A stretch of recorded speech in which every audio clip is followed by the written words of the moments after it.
Oi, pessoal, voltei. Agora eu vou explicar este canal de texto aqui que tem os exercícios que eu presumo que sejam, se não todos, quase todos que nós teremos para o primeiro bimestre.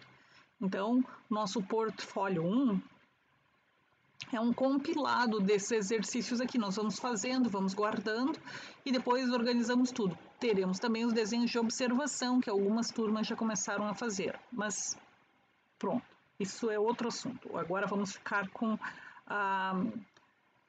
essa explicação. Então, nessa semana que nós estamos aqui, que encerra amanhã, dia 11 de abril, nós devemos ter isso aqui pronto. Então, quando chega na próxima aula, nós vamos fazer esses 2 aqui, certo? E talvez 3, porque podemos aumentar um pouquinho o ritmo, certo? E para seguir, nós já entrarmos no desenho geométrico. Bem, o que eu recomendo é que vocês tenham uma pasta, que vocês baixem esses exercícios e aí que vocês sempre leiam os exercícios, que é uma das maiores dificuldades que nós temos no desenho, é que vocês leiam e releiam o enunciado, certo? Então, aqui, o primeiro exercício, ele é até 0, porque é aquele que eu comentei, a turma ainda não sabe disso, mas que eu comentei que eu não preciso entregar, mas precisa fazer, inclusive nós começamos a fazer na aula. Então, numa folha 4, retrato ou no formato vertical, com lápis ou lapiseira, a mão livre, tá? Uma margem de aproximadamente 0,5 centímetros e vamos fazer uma sequência de linhas paralelas horizontais, uma sequência de linhas perpendiculares à base da folha, uma sequência de linhas oblíquas à direita e à esquerda, 45 graus, certo? Bom, então a mão livre e um outro turno, mais 5 folhas com com instrumental, ou seja, com esquadros, e aí treinamos os quadros. Vou mostrar exemplos para vocês saberem do que se trata. E aí vocês precisam entender o exercício 1 como um exercício para regularizar o traçado, certo? Esse é o espírito, como eu chamo, o objetivo. Vejam, o aluno que fez uma margem imaginária de meio centímetro e fez uma sequência de linhas horizontais, depois uma sequência de linhas verticais, e assim ficou desse jeito, tá? Aqui já com uma trama um pouco mais aberta, não é? Mas nós sabemos que por que o outro está mais reto, porque esse aqui é mais difícil, certo? Também aqui tem uma insistência numa linha mais espessa, não é? Pronto. Então, espero que tenham entendido o espírito deste exercício. A Amanda aqui, por que ela tem isso aqui digital? Porque isso aqui vem do tempo que nós tínhamos que entregar tudo digital com pandemia, isso não era muito fácil para os alunos, né? Tinha que escanear as folhas e tal. Olhem, vejam que bonito aqui que a Amanda já entra com a instrumental, com o escalímetro, não é? Então, ela, como era tudo remoto, eu precisava pedir isso, não tinha como passar nas classes, então eu acabo tendo alguns desses exercícios, ok? Tá, acho que o primeiro exercício nós entendemos, certo? Vou explicar o segundo, que é... Quer dizer, esse era o 0, agora o primeiro. Caligrafia técnica consiste em uma folha 4, com margens legenda, após escolher o tipo de escrita, reta ou oblíqua, conforme a sua preferência, repetir o alfabeto, números e caracteres em conformidade com a NBR, faltou com a NBR, mas meio, né? 16861 de 2020, e de acordo com o mostrado nas próximas páginas. Então, não é preciso fazer a quadrícula de referência para desenhar as letras, números e caracteres, mas recomenda-se minimamente fazer as linhas guia, já vou explicar o que é. Com linhas bem estreitas, de formas que não precisam ser apagadas para determinar limites para elementos-chave, como topo, base e alinhamento centrais das letras, números e caracteres, conforme exemplificado com linhas vermelhas na página seguinte.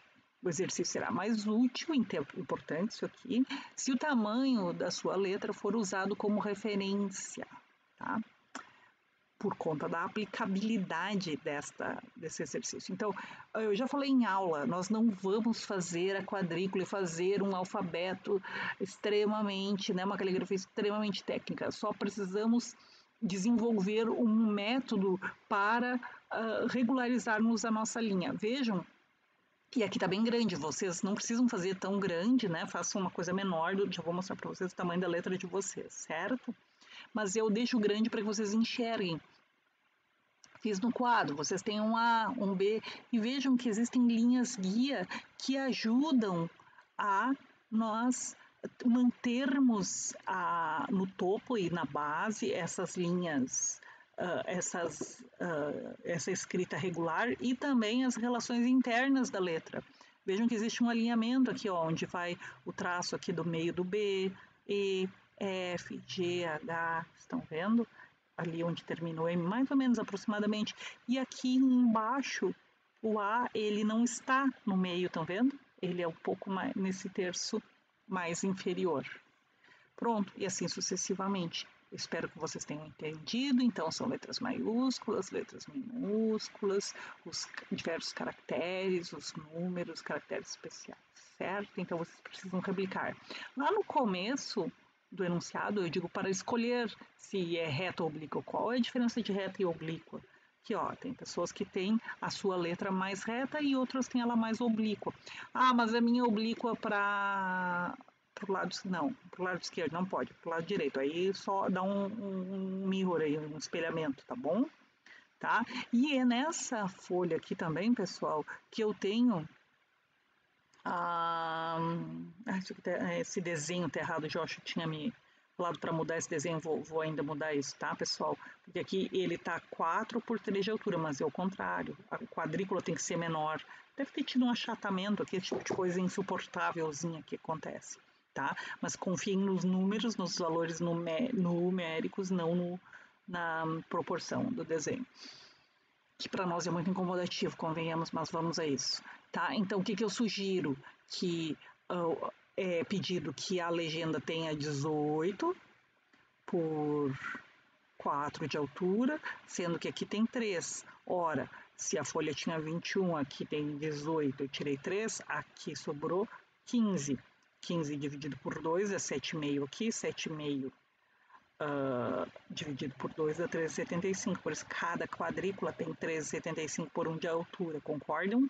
Ou sem concordam? Concordam, né? E esse 3 de altura, 3 é aqui. Sempre eu vou colocar aqui, quando forem só duas medidas, primeiro comprimento, depois altura, certo? Quando tiver altura, comprimento e profundidade é outra história. Lembro de informá-los que o curso de engenharia de computação, eu tenho o código 250, o de automação 251, aqui é o número de vocês, o código da turma é 0106, aí A, B, C, D, dependendo da turma que vocês estão, A e B para computação, C e D para a automação, ok? Abril de 25 ficou a data certa. Pronto, isso é esse exercício. Agora, depois nós vamos ter outros exercícios. O próximo que nós vamos fazer em aula é um exercício de linhas, que eu quero que vocês repliquem essas tabelas aqui numa folha, com margem, tudo bonitinho, tá? E aí, gentes lindas, olha só, nós precisamos primeiro saber que existe uma distinção de linhas contínuas, tracejadas, traço-ponto, mas nisso existe uma hierarquia também. Então, essa é extra larga, essa é estreita, conforme nós vemos aqui. Então, a traço ponta é estreita, a tracejada é larga e a contínua é extra larga. E aí, vai nos interessar essa informação chave, que é como que as linhas se interseccionam, como que elas se cruzam. Estão vendo? Ó, linha cheia e linha tracejada, chegando, encontrando a cheia a 90 graus. Então, com isso aqui, se encostando, tá? Bom, aí já sabemos que se isso aqui é contínuo, isso é extra larga, se isso é tracejado, isso é largo. Temos aqui 3 tipos de linhas, vejam, uma contínua cheia, uma tracejada larga e uma traço-ponto, vejam a intersecção traço-ponto, estreita. E vejam que quando a estreita intercepta, A linha, o trasponto intercepta tanto a contínua quanto a tracejada, ela intercepta em T. E entre si também, aqui tem um mais, estão vendo? Pronto. Então, aqui não fica um vazio, aqui não tem vazios. Isso aqui que vocês têm que vocês vão começar a observar, que existem umas relações de cheios e vazios nos desenhos. Tem os gaps, tem uns furos, uns buracos aqui, não é? E isso aqui tem um jeito de ser. A última coisa que eu vou falar aqui, para não me adiantar demais, porque isso aqui já é o conteúdo da aula que vem, não é? É que o tamanho desse tracejado tem uma relação muito específica. Vejam que tem um espaço cheio e tem um espaço vazio. Esse espaço vazio é aproximadamente entre 1/3 e 1/4 idealmente, desse cheio, tá? Acho que é isso aqui. Já falei, depois vem o exercício de escala, que também vamos fazer na próxima linha. E no exercício de normas, nós temos uma série de perguntas que eu espero fazer com vocês em aula, e a partir do exercício 1, aqui, que não é o 0, que é aquele com a margem de meio centímetro, todos esses aqui têm margem de 2 centímetros à esquerda e um nas demais bordas da folha e legenda. Agora, por fim, eu vou mostrar um exemplo de um portfólio mais ou menos completo, um portfólio mais antigo, mas são os portfólios que eu tenho aqui. Eu deixava a capa opcional, a Amanda resolveu colocar esse edifício, e ela resolveu colocar contracapa também, mas não precisava. Olhem aqui, ó. Tinha uma pergunta que eu fazia, qual era a importância do desenho técnico, de repente podemos pensar, discutir isso em aula, e a primeira folha eu vou deixar inteira para vocês verem. Então, meninos, aqui ó, a margem, 2 à esquerda, 1 nas demais, o espaço da legenda, aqui como era um trabalho remoto eu pedi assinatura nessas folhas, num outro tempo eu pedi uma prova de autoria, depois eu comecei a pedir a assinatura, porque alguns alunos tinham dificuldade de fazer fotografia e retificar a folha, não é? O alfabeto, ela encostou demais aqui, ó, estão vendo? Isso não se faz, não se encosta o desenho nas margens, né? Mas era o primeiro bimestre da Amanda, estava tudo bem, sabe? Tudo tranquilo. Aqui também ela pediu para colocar o número digital, porque ela já tinha escaneado as folhas e ela não queria escanear tudo de novo, certo? Uma coisa é a ordem do exercício, por exemplo, esse 1, eu pedi uma folha com margens e legenda.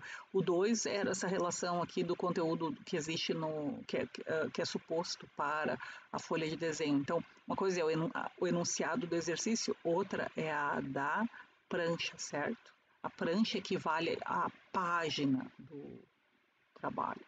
Bom, aqui a Amanda tinha isso aqui é um exercício de escala e dobradura ao mesmo tempo. Ela botou um vídeo para mostrar essa dobra das folhas. Aqui tinha um de sólidos platônicos, que estão aqui muito bonitos. Se vocês acharem bacana, nós podemos fazer, me digam.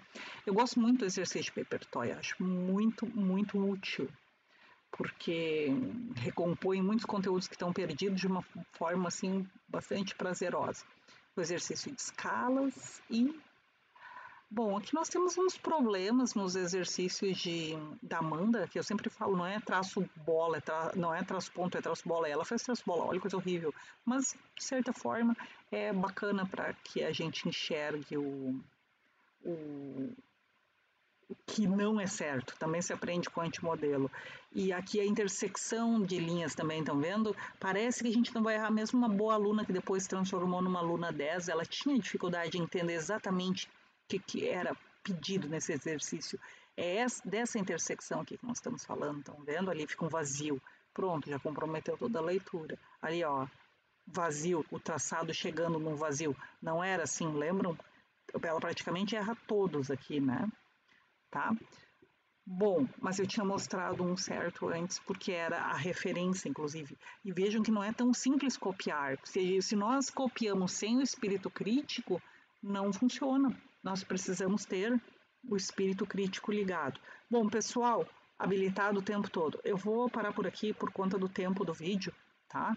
Que eu quero fazer, estou bem empenhada em fazer vídeos curtos, assim, que vocês tenham, que vocês possam acessar muito rapidamente. Então, o primeiro exercício era sobre Discord, esse aqui são sobre esses primeiros 3 exercícios, digamos aqui. Depois eu faço um para escala e normas técnicas, depois nós temos já bastante vídeos, tanto no YouTube como no TikTok, sobre desenho geométrico, e aí vocês ficam com bastante informação e autonomia para desenvolver os trabalhos. Aliás, bom trabalho para vocês e até a aula.